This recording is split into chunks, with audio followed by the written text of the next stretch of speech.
Hi guys, welcome back to my channel. Para sa video po natin ngayon, magbubuo po tayo ng battery pack. Gagamitin po natin itong prismatic battery. So, bumili po ako ng 88 AH 3.2 volts. So, apat po yung binili natin para makabuo po tayo ng 12 volts. So, ito guys. So, di ko alam kung brand new itong nabili ko.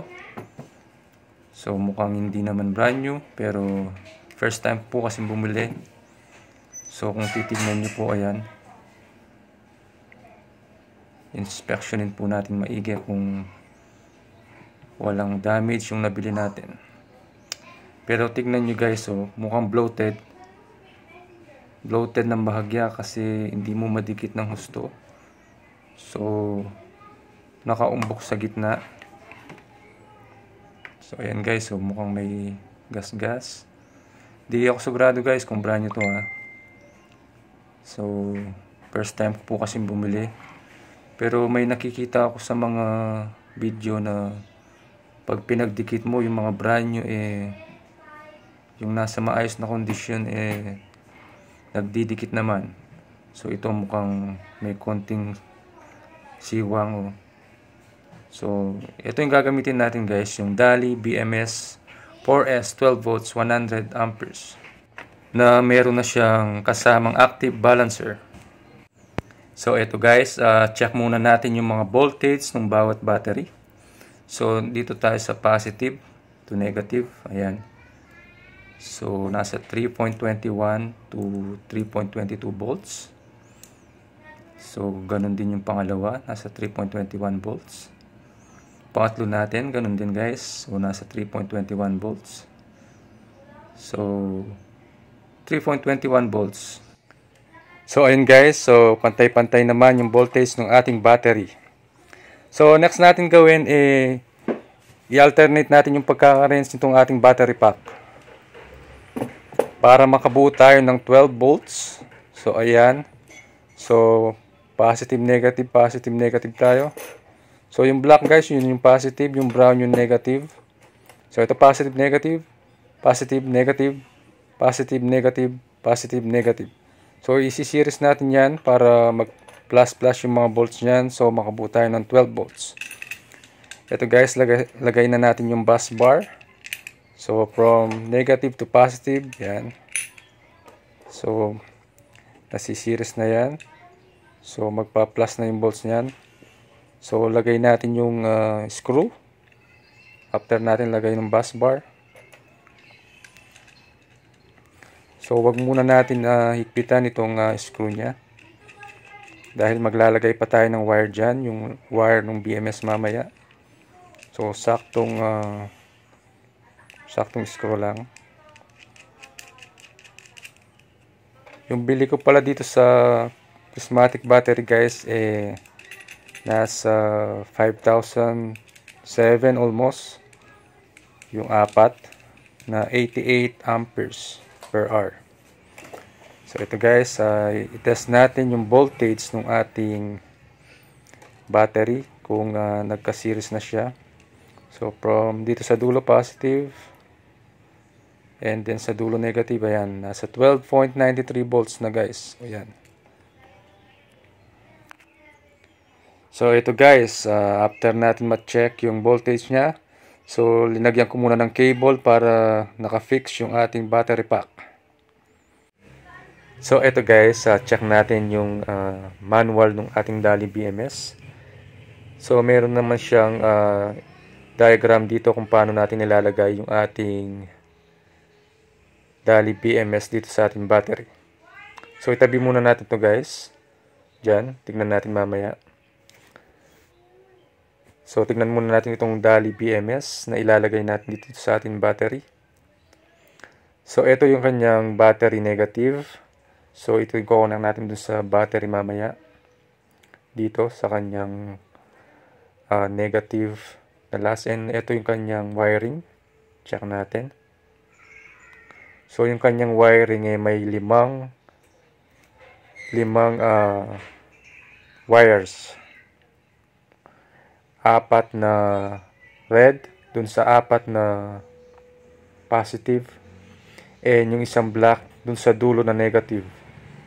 So i-connect muna natin to bago natin i-connect yung BMS, yung wiring muna. Ayan guys, 5. So dapat magkakasunod yung lagay dyan. Base din dun sa nakita natin kaninang diagram. Ito yung kanyang diagram. Ito. Yung black nasa dulo na negative. Tapos yung magkakasunod na wire, ayan, nasa positive lahat, 4. Yung sa dulo, dulo din. So dapat magkakasunod yung guys. At isaksak natin dito pagka nakabit na natin yung wire. So yung active balancer natin, meron ding wire. Parehas lang sila guys. So sabay na natin itong lalagay. Ito guys, dalawang wiring ng active balancer natin at yung Dali BMS. So sabay na natin lalagay ito guys. So unahin na natin itong black dito sa pinakadulo na negative. So siguraduhin lang natin guys na tama yung pagkakalagay natin. Dahil pag mali yung pagkakalagay natin, pwedeng masira itong battery natin o yung BMS. So inuna ko na yung black guys, yung sa dulo, itong sa negative na dulo. Ayan, nalagay ko na. So dalawang black na wire yung nalagay natin guys para sa dalawang wiring. Ang next natin gawin guys ito, yung katabi mismo ng black, yung red na katabi mismo ng black, ilagay natin dito sa unang positive, yung mismong katabi rin ng unang negative na battery. Ayan, dito sa mismong unang battery. So next yung isa naman. So make sure lang na tamang wiring yung malagay natin guys. Kailangan dahan-dahan tayo para sure na tamang wire yung malagay natin. Itong dalawang wire na to guys, para sa Dali BMS natin, at yung isa para dun sa active balancer. Guys, so nalagay na natin yung unang positive. Next naman natin lagay guys itong pangalawang positive. So yan, medyo mabusisi lang yung ating pagpili para siguradong tamang wiring yung mapili natin. So ito guys, so pangalawang positive tayo. So ilagay natin dito sa pangalawang positive. So i-screw muna natin ng bahagya dahil lalagay pa natin yung isang wire para dun sa active balancer.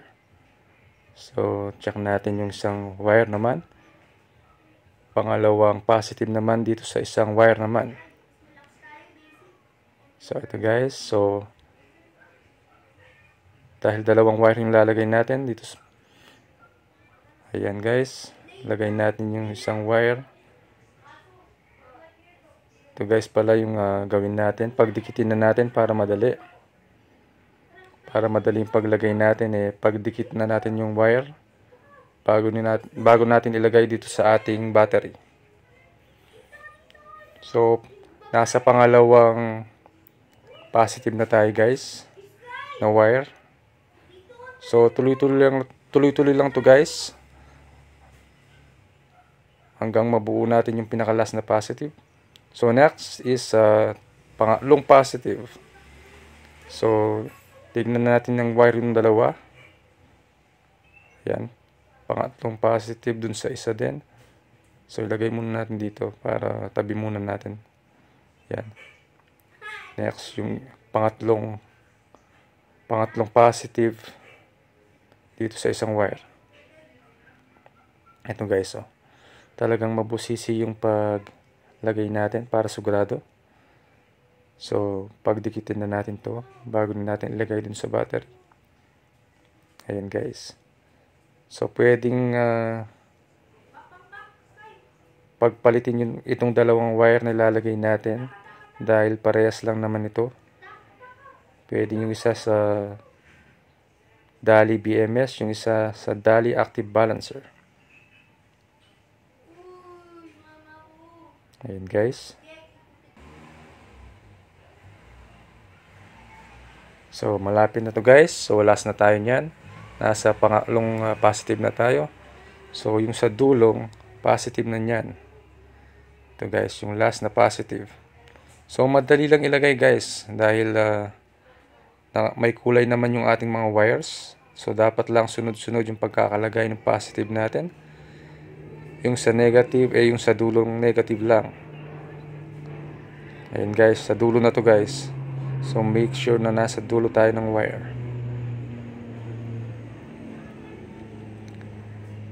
So ayan guys, so pang-apat na positive na to.